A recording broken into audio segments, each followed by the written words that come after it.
ह्यूगो एक अनाथ लड़का पेरिस के रेलवे स्टेशन में छुपकर रहता है, जहां वह अपने पिता की छोड़ी हुई एक रहस्यमय मशीन को ठीक करने की कोशिश करता है। समय के साथ साथ वह एक पुराने खिलौने बेचने वाली की कहानी और सिनेमा के जादू से जुड़ जाता है, जो उसे अपने अतीत और भविष्य का रहस्य खोलने की राह पर ले जाता है। वेलकम टू पूजा एक्सप्लेनर, और आज मैं एक्सप्लेन करने वाली हूँ ह्यूगो। तो बिना वक्त गवाए इस कहानी को शुरुआत करते हैं। फिल्म की शुरुआत पेरिस का रेलवे स्टेशन दिखाते हुए होती है, जहाँ लोगों की भीड़ और ट्रेनें आती जाती हुई दिखाई देती है। उस रेलवे स्टेशन पर एक बहुत बड़ी घड़ी होती है, जिसके पीछे 12 साल का लड़का छुपकर रह रहा था, जो अनाथ है। उसका नाम ह्यूगो है, जो सबसे छुपकर स्टेशन की सभी घड़ियां चला रहा है। यहाँ पर हमें ह्यूगो का फ्लैशबैक दिखाया जाता है। ह्यूगो के पिता एक क्लॉक मेकर थे, जो म्यूजियम में काम करते हैं। उसके पिता एक टूटे हुए ऑटोमेटन को घर लाते हैं। ये एक रोबोट जैसा इंसानी आकार की मशीन है, जो पेन से लिख सकती है। पिता और ह्यूगो मिलकर इसे ठीक करने की कोशिश करते हैं और नोटबुक में उसकी ड्राइंग बनाते हैं। लेकिन एक दिन म्यूजियम में आग लग जाती है और उसके पिता की मृत्यु हो जाती है। इस वजह से ह्यूगो अनाथ हो जाता है। उसके बाद ह्यूगो अपने चाचा के साथ रहने लगता है, जो स्टेशन की घड़ियां संभालता है, और उन्होंने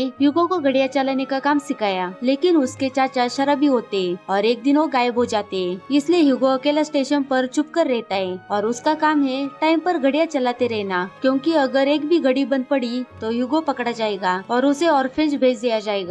उस स्टेशन पर एक इंस्पेक्टर होता है, जिसके पास एक कुत्ता होता है, जो हमेशा भौंकता रहता है। वो इंस्पेक्टर इस स्टेशन पर जितने अनाथ बच्चे घूमते और चोरी करते, उन्हें वो जेल या ऑर्फेज भेज देता। इसलिए ह्यूगो हमेशा उस इंस्पेक्टर से बच के रहता। वो छुपकर खाना चोराता और ऑटोमेटन को ठीक करने के लिए गियर्स और छोटे छोटे पुर्जे चोराता है, क्योंकि उसे लगता है कि ऑटोमेटन में जरूर कुछ मैसेज छुपा है। ह्यूगो छुपकर स्टेशन के टॉय शॉप पर नजर रखता है, जो एक बूढ़े आदमी जॉर्जेस की होती है। जब ह्यूगो देखता है कि वो आदमी शॉप पर ही सो गया है, तब वो उसकी शॉप पर चोरी करने के लिए जाता है। लेकिन जॉर्जेस उसे चोरी करते हुए पकड़ लेता है। दरअसल ह्यूगो हमेशा उसके शॉप से गियर्स और छोटे छोटे पुर्जे चुराता था, लेकिन आज वो पकड़ा गया। जॉर्जेस ह्यूगो की जेबें खाली करवाता है, जिसमें से उसे एक डायरी मिलती है, जिसमें ऑटोमेटन की ड्राइंग बनाई होती है। जॉर्जेस इस ड्राइंग को देखकर चौंक जाता है और एकदम से उसका चेहरा बदल जाता है। वो ह्यूगो से कहता है कि ये सारी ड्राइंग तुमने बनाई है या इसे चुराया है। लेकिन ह्यूगो कहता है कि मैं कोई चोर नहीं हूँ, ये मेरी है और मुझे वापस चाहिए। तब जॉर्जेस कहता है कि ये डायरी अब मेरे पास रहेगी, मैं इसे जलाऊं या मेरे पास रखूं, मेरी मर्जी। और चिल्लाकर कहता है कि तुम एक चोर हो और यहाँ से निकल जाओ, नहीं तो मैं पुलिस को बुला लूंगा।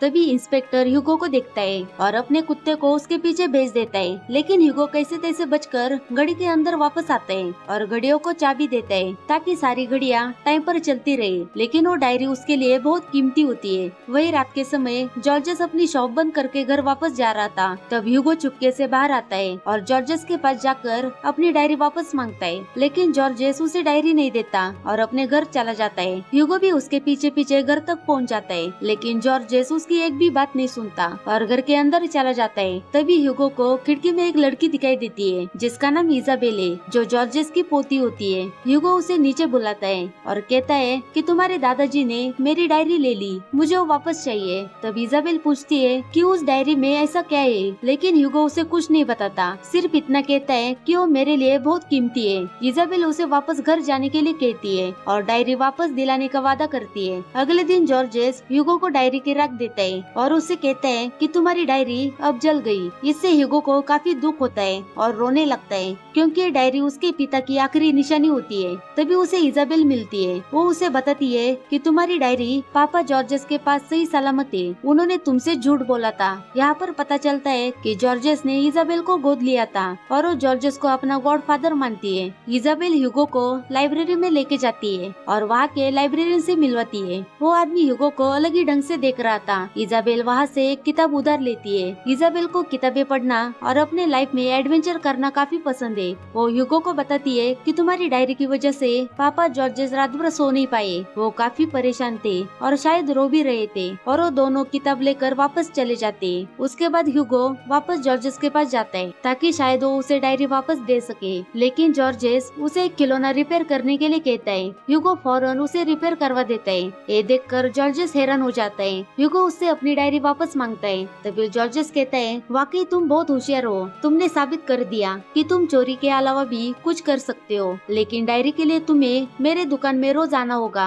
और जितना सामान तुमने चोरी किया उतना कम करना करना होगा, फिर मैं वो डायरी तुम्हें वापस लौटा दूंगा। ये सुनकर ह्यूगो फौरन काम पर लग जाता है। वो जितने भी टूटे हुए खिलौने होते हैं उन्हें रिपेयर कर देता है। जॉर्जेस का काम खत्म करके वो घड़ियों को चाबी देने का काम करता है और उसके बाद अपने ऑटोमेटों को रिपेयर करने की कोशिश करता है। यही उसका डेली रूटीन बन जाता है। एक दिन वो ऑटोमेटों को रिपेयर करके उसे स्टार्ट करने की कोशिश करता है, लेकिन यहाँ पर ह्यूगो असफल हो जाता है। तभी उसे ऑटोमेटन के पीछे एक हार्ट शेप का साइन दिखता है और वो समझ जाता है कि इसे चालू करने के लिए मुझे हार्ट शेप की चाबी की जरूरत है। वही अगले दिन इंस्पेक्टर एक अनाथ बच्चे को पकड़ लेता है और उसे जेल में डालता है। ह्यूगो छुपकर देखता है कि उसने कई सारे बच्चों को पकड़कर ऑर्फेनेज भेज दिया होता है और इस लड़के को भी उनके हवाले कर देता है। ये देखकर ह्यूगो और भी ज्यादा घबरा जाता है। उसके बाद ह्यूगो इजाबेल से मिलता है। ह्यूगो लाइब्रेरी में एक किताब देखता है जिससे उसे अपने पिता की याद आती है। वो इजाबेल को कहता है, डैड मेरे हर बर्थडे के दिन फिल्म दिखाने के लिए ले जाते थे। तब इजाबेल कहती है, मैंने एक भी फिल्म नहीं देखी। पापा जॉर्जेस काफी स्ट्रिक्ट है, वो कभी फिल्म दिखाने के लिए अलाउ नहीं करते। तब ह्यूगो उसे कहता है कि तुम कुछ रोमांचक करना चाहती हो और ह्यूगो उसे फिल्म दिखाने के लिए ले जाता है। वो दोनों चुपके से थिएटर के अंदर घुस जाते हैं। इजाबेल पहली बार फिल्म देख रही थी और वो भी चुपके से। इजाबेल काफी खुश थी, लेकिन तभी वो दोनों पकड़े जाते हैं और उन्हें थिएटर के बाहर निकाला जाता है। जब वो दोनों रास्ते से चल रहे थे तभी ह्यूगो अपने पिता के बारे में बताता है कि मेरे पापा ने मुझे उनके पहली फिल्म के बारे में बताया था कि वो अंधेरे कमरे में गए और बड़े सफेद स्क्रीन पर रॉकेट उड़ने लगा और सीधा चांद की आंखों में घुसा। ये देखकर उन्हें लगा कि वो कोई सपना देख रहे हो। तब ह्यूगो बताता है, तुम्हारे पापा जॉर्जेस तुम्हें सिनेमा क्यों नहीं दिखाते? तब इजाबेल कहती है कि पता नहीं, उन्होंने मुझे कभी बताया नहीं। वो हर बात के लिए अच्छे हैं, लेकिन मुझे सिनेमा देखने नहीं देते। बातें करते समय इजाबेल ह्यूगो को पूछती है कि तुम अनाथ हो तो रहते कहाँ हो? तब ह्यूगो बताता है कि मैं घड़ी के अंदर रहता हूँ। मेरे अंकल ने मुझे घड़ी चलाना सिखाया था, लेकिन वो अचानक गायब हो गए। पता नहीं वो कब लौट आएंगे। तब इजाबेल कहती है कि तुम्हें डर नहीं लगता कि अगर किसी को पता चल गया? इस पर ह्यूगो कहता है कि जब तक घड़ी चल रही है तब तक मुझे कोई नहीं देख सकता। जब स्टेशन पर वो दोनों पहुंच जाते हैं तभी इंस्पेक्टर उनके सामने आता है और उनसे पूछता है कि तुम्हारे परिवार के लोग कहाँ पर है या तुम अनाथ हो? तब इजाबेल कहती है, मैं पापा जॉर्जेस के खिलौने की दुकान में काम करती हूँ, आपने शायद मुझे देखा होगा। और ह्यूगो मेरा भाई है, वो गाँव से आया है। लेकिन इंस्पेक्टर का कुत्ता उसे सूंघकर भौंकने लगता है। तब इजाबेल कहती है कि शायद इसे मेरी बिल्ली की स्मेल आ रही है। इस वजह से इंस्पेक्टर उन्हें छोड़ देता है और इजाबेल की वजह से ह्यूगो बच जाता है। उसके जाने के बाद इजाबेल ह्यूगो को कहती है, मैंने आज तुम्हारी जान बचाई है तो तुम मुझे तुम्हारा सीक्रेट प्लेस दिखाओ। लेकिन ह्यूगो कहता है, मुझे अभी बहुत जरूरी काम है और वहाँ से निकल जाता है। लेकिन इजाबेल उसके पीछे जाती है। लेकिन तभी एक ट्रेन आने की वजह से बहुत भीड़ होने लगती है और इस भीड़ में इजाबेल गिर जाती है। तभी ह्यूगो आकर उसे बचा लेता है। तब ह्यूगो की नजर इजाबेल की लॉकेट पर जाती है जो हार्ट शेप की चाबी होती है और उसे देखकर ह्यूगो पहचान लेता है कि ये ऑटोमेटन की चाबी है। वो इजाबेल से चाबी मांगता है, लेकिन इजाबेल चाबी देने से मना करती है। तब ह्यूगो उसे अपने सीक्रेट जगह पर लेके जाता है और उसे ऑटोमेटन को दिखाता है। इजाबेल उसकी सीक्रेट जगह और ऑटोमेटन को देखकर काफी एक्साइटेड हो जाती है। तब ह्यूगो उसे बताता है कि डैड गुजरने से पहले इसे ही ठीक कर रहे थे और इसे चलाने के लिए तुम्हारी इस चाबी की जरूरत है। तब इजाबेल उसे चाबी देती है और ह्यूगो उस चाबी को उस मशीन में फिट करता है और उसे घुमाकर स्टार्ट करता है। तब वो ऑटोमेटन काम करने लगता है। वो कागज पर कुछ लिखने लगता है, लेकिन वो दोनों देखते हैं कि वो मशीन कुछ लिख नहीं रही बल्कि कुछ ड्रॉ कर रही है। कुछ देर बाद वो मशीन एक ड्राइंग बनाती है कि एक रॉकेट चांद के ऊपर जाकर गिरता है और उसके नीचे नाम लिखा होता है जॉर्जेस मिलेस, यानी कि इजाबेल के गॉडफादर। वो दोनों जॉर्जेस का नाम देखकर हैरान हो जाते हैं। अब उनके सामने सवाल था कि ऑटोमेटन ने उनका नाम क्यों लिखा और इसका मतलब क्या है। उसके बाद वो दोनों जॉर्जेस के घर जाते हैं जहाँ इजाबेल ह्यूगो को अपनी माँ से मिलवाती है जिनका नाम जीन है। लेकिन वो इजाबेल से नाराज हो जाती है क्योंकि वो एक चोर को घर लेके आ गई। लेकिन ह्यूगो कहता है, मैं कोई चोर नहीं हूँ और वो उन्हें ऑटोमेटन ने बनी हुई ड्राइंग को दिखाता है जिसे देखकर जीन हैरान हो जाती है और कहती है कि तुम्हें कहाँ से मिला। तब ह्यूगो बताता है कि एक मशीन ने बनाया, मेरे पापा ने उसे म्यूजियम से लाया था जो बहुत टूटा हुआ था, लेकिन मेरे मेरे पापा गुजर जाने के बाद मैंने उसे ठीक कर दिया। तब जिन कहती है अभी तुम यहाँ से चले जाओ, और पापा जॉर्जस को इसके बारे में कभी पता नहीं चलना चाहिए क्योंकि हमें पुरानी बातों को याद नहीं करना, और ह्यूगो को यहाँ से जाने के लिए कहती है। लेकिन तभी जॉर्जस घर पर आते हैं और जीन उन दोनों को एक कमरे में छुपने के लिए कहती है। तभी उन्हें उस कमरे में एक पुरानी अलमारी दिखाई देती है। ह्यूगो को लगता है कि मेरी डायरी शायद इस अलमारी में होगी, लेकिन इजाबेल कहती है कि मैंने चेक किया था, तुम्हारी डायरी यहाँ पर नहीं है। तभी ह्यूगो को अलमारी का एक सीक्रेट ड्रॉवर दिखाई देता है। तब इजाबेल उस ड्रॉवर को खोलती है, उसमें एक बॉक्स होता है। इजाबेल उसे बाहर निकालती है, लेकिन तभी वो बॉक्स इजाबेल के हाथ से नीचे गिरता है, जिसमें से सारे ड्राइंग हवा में उड़ने लगते हैं। इनकी आवाज सुनकर पापा जॉर्जस रूम के अंदर आते हैं। उसमें एक वैसा ही ड्राइंग होता है जो उस ऑटोमेटन ने बनाया था।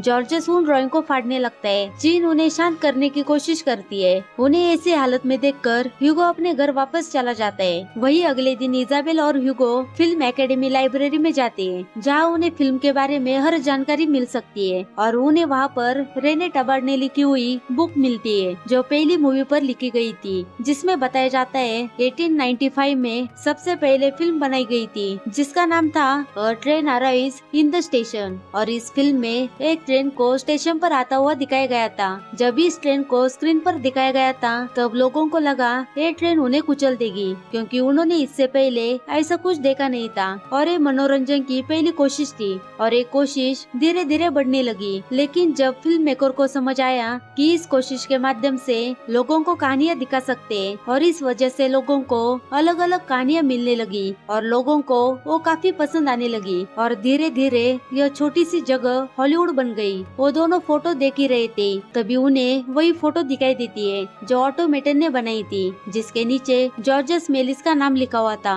और ये भी लिखा होता है कि वो भी फिल्म मेकर में से एक थे। उन्हें सबसे पहले एहसास हुआ कि फिल्म में वो ताकत है जिससे हम सपने पर्दे पर उतर सकते हैं, लेकिन उनकी विश्व युद्ध में मृत्यु हो गई। तभी वहाँ पर मिस्टर रेने आते हैं, जिन्होंने एक किताब लिखी थी। वो उससे कहते हैं क्या तुम्हें जॉर्जस मेलिस पसंद है, लेकिन ये दोनों कोई जवाब नहीं देते। तभी उनकी नजर बुक के लास्ट पेज पर जाती है, जहाँ रेने की फोटो होती है, और वो समझ जाते हैं कि ये इस बुक के राइटर है। इजाबेल कहती है जॉर्जस मेरे गॉडफादर है और वो अभी भी जिंदा है। ये सुनकर मिस्टर रेने हैरान हो जाते हैं और उन दोनों को अपने ऑफिस में लेके जाता है, जहाँ पर जॉर्जस का कैमरा, उनके स्टूडियोज की फोटो और उनकी पुरानी चीजें होती है। मिस्टर रेने बताता है तुम्हारे गॉडफादर मेरे जुनून थे, मैं उनका बहुत बड़ा फैन हूँ। बचपन में मैं उनसे एक बार मिला था। उनका स्टूडियो काफी बड़ा था और पूरा कांच का बनाया हुआ। जब मैं उनके सामने गया तब उनकी आंखों में अलग तरह की चमक दिखाई गई। उन्होंने मुझसे कहा तुमने कभी सपने देखे? यहाँ इस स्टूडियो में हम सपने बनाते, और वो खुद उनकी फिल्म में अलग अलग किरदार निभाते।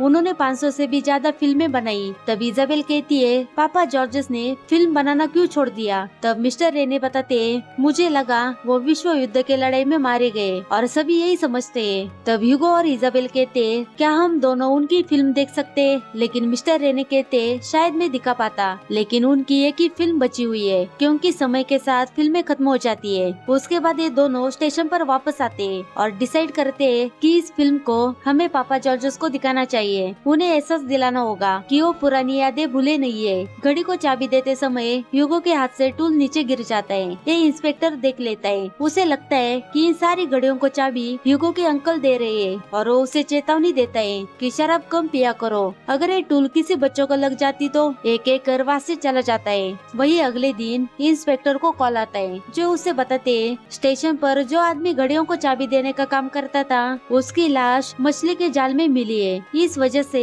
इंस्पेक्टर को शक होता है कि अगर वो बूढ़ा मर गया है तो घड़ी में चाबी कौन भर रहा होगा। वही रात में ह्यूगो मिस्टर रेने के साथ जॉर्जस के घर पर आता है। तब जीन उन्हें यहाँ से जाने के लिए कहती है, लेकिन मिस्टर रेने उसके साथ अच्छे से बात करते हैं और उनकी तारीफ करते हैं। आपके हस्बैंड एक महान कलाकार है, मुझे उनसे मिलने का मौका दोबारा नहीं मिलेगा, और हमारे पास उनकी एक फिल्म है, हम आपको दिखा सकते हैं, और आप आज भी उतनी सुंदर हो जितनी आप फिल्मों में थी। ये सुनकर जिन काफी खुश होती है, लेकिन कहती है जॉर्जस काफी कमजोर हो गए, उन्हें पुरानी बातें याद दिला दी तो उन्हें काफी तकलीफ होगी, लेकिन मैं उनकी फिल्म जरूर देखना चाहूंगी। अब ये चारों दूसरे कमरे में जाकर इस फिल्म को देखना शुरू करते हैं, जिसमें दिखाया जाता है कि इंसानों ने बनाई गई मिसाइल सीधे चांद की आंखों में घुस जाती है। उसके बाद वो कलर में बनाई गई क्लिप देखते हैं। तब जिन कहती है हमने इसे अपने हाथों से रंगा था। उस फिल्म में जिन भी शामिल होती है उन्हें इतना एंजॉय करते हुए देखकर बच्चे काफी खुश होते हैं और कहते हैं आप सच में बहुत खूबसूरत थी। तभी पीछे से जॉर्जेस आते हैं और कहते हैं ये आज भी काफी खूबसूरत है।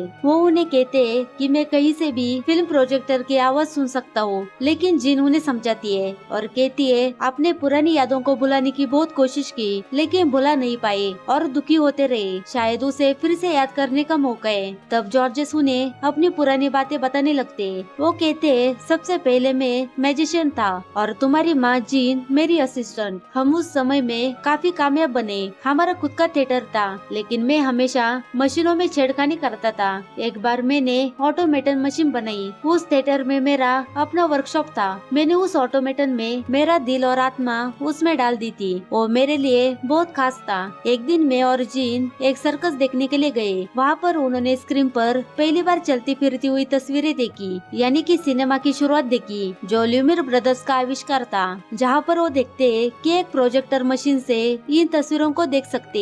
ये वो दौर था जब सिनेमा बस शुरू हुआ था, जहाँ एक स्क्रीन पर ट्रेन आती है जिसे देखकर सारे लोग डर जाते हैं। जॉर्जेस को ये टेक्नोलॉजी एक जादू की तरह लग रहा था। उन्होंने उस फिल्म मेकर से वो कैमरा खरीदने की कोशिश की, लेकिन उन्होंने मना कर दिया। लेकिन जॉर्जेस ने हार नहीं मानी।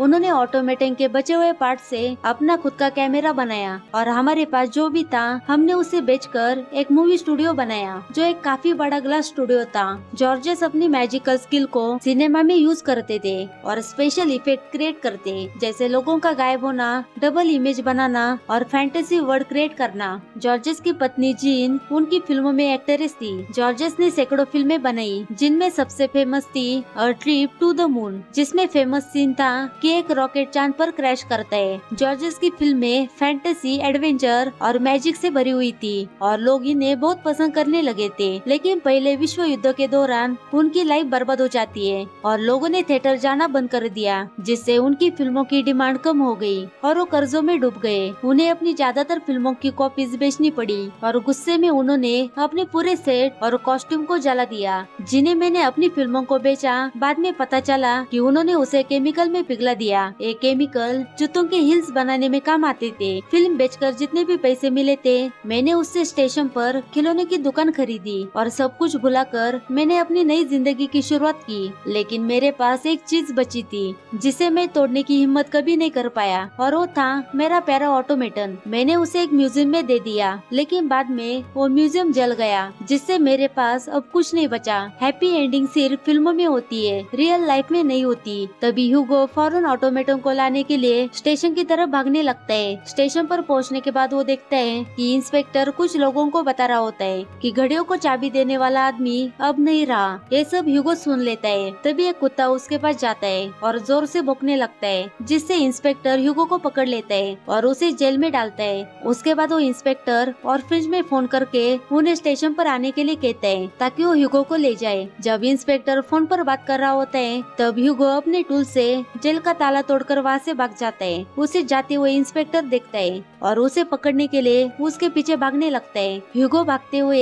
एक सीक्रेट रास्ते से घड़ी के अंदर चला जाता है और जब वो ऑटोमेटन को लेकर जॉर्जेस के पास जाने लगता है, तभी इंस्पेक्टर उसे फिर से पकड़ लेता है। लेकिन तभी वहाँ पर जॉर्जेस और इजाबेल आती है। जॉर्जेस इंस्पेक्टर को कहते हैं ये लड़का हमारे घर का है। इस वजह से इंस्पेक्टर ह्यूगो को छोड़ देता है। उसके बाद ह्यूगो जॉर्जेस को उनका ऑटोमेटन वापस देता है, जिससे वो काफी खुश होते हैं। उसके बाद हमें कुछ महीने बाद का सीन दिखाया जाता है। मिस्टर रेने, जो जॉर्जेस का बहुत बड़ा फैन है, उसने जॉर्जेस की बची हुई फिल्मों को रिकवर किया और उनके फिल्मों का एक बहुत बड़ा ग्रैंड शो ऑर्गेनाइज करता है, जहाँ एक बड़े थिएटर में जॉर्जेस की famous film a trip to the moon दिखाई जाती है। पूरा थिएटर भरा हुआ होता है। फिल्म देखकर लोग जोर से तालियां बजाते हैं। उसके बाद जॉर्जेस मिलेस स्टेज पर आते हैं। उनकी आंखों में खुशी और गर्व है। मिस्टर रेने स्टेज पर जॉर्जेस का इंट्रोडक्शन देता है और सबको बताता है कि कैसे मेलिस ने सिनेमा को जादू दिया। उसके बाद कई सारे लोग जॉर्जेस का ऑटोग्राफ लेते हैं, जिससे जॉर्जेस मेलिस का सपना पूरा हो जाता है। लोगों की उनकी फिल्में काफी पसंद आई थी।